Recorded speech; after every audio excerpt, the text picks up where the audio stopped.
I think the performance of the countries with fossil fuels must be judged by how they address the issue of environmental protection, how they address the issue of green transition.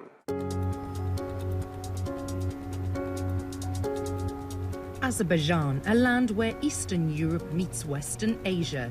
It's home to over 10 million people, with half of them being based in bustling Baku, set on the Caspian Sea. The country is rich in oil and natural gas resources and has hosted the 10th Southern Gas Corridor and 2nd Green Energy Advisory Council ministerial meetings.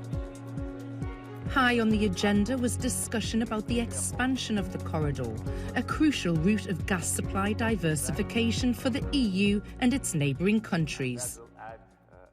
So we started to build this partnership between countries, between companies, inviting leading international financial institutions to support us with their financing. And 3,500 kilometers long pipeline is now a reality. Azerbaijan last year increased their gas exports by 9%, up to 22 billion cubic meters. Currently, their main buyers in Europe include Italy, Greece, Romania, Hungary and Bulgaria.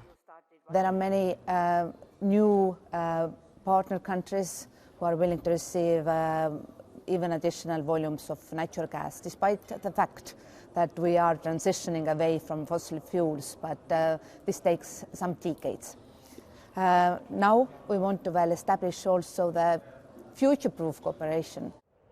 And that collaboration, as well as transition to green and renewable energy, was also discussed as President Aliyev called for a change in the narrative when judging countries with fossil fuel.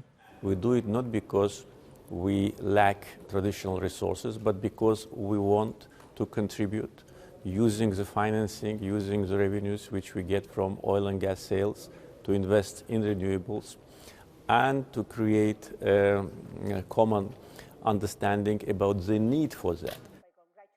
It's a sentiment that has EU backing. A couple of years ago, the European Union launched a global methane pledge, and this is exactly to cut methane emissions, which is second most potent greenhouse gas from the oil and gas industry. And Azerbaijan joined this pledge last COP, so this shows that they are behaving responsibly. And on top of that, with all these offshore development plans, they can replace domestic electricity production.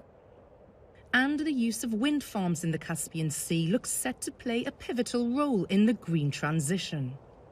Energy is a cross-border thing. Take Azerbaijan. They want to build lots of offshore wind farms in the Caspian Sea.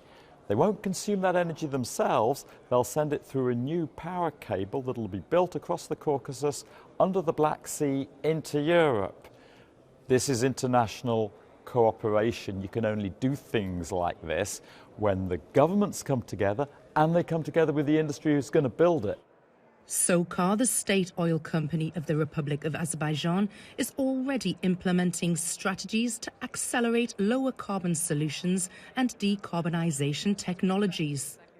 We all understand that oil and gas industry will continue to provide a very vital, sustainable and reliable, in a sustainable way, reliable energy and help us to basically transition to cleaner sources of energy. You know that carbon border adjustment mechanism starts to penalize the exporters or importers into EU starting from 2026. Fertilizers are there, so we'd like to explore the opportunities of decarbonizing our production of fertilizers as well. President Aliyev was also passionate about the wider effects of climate change as the country prepares to host this year's COP29.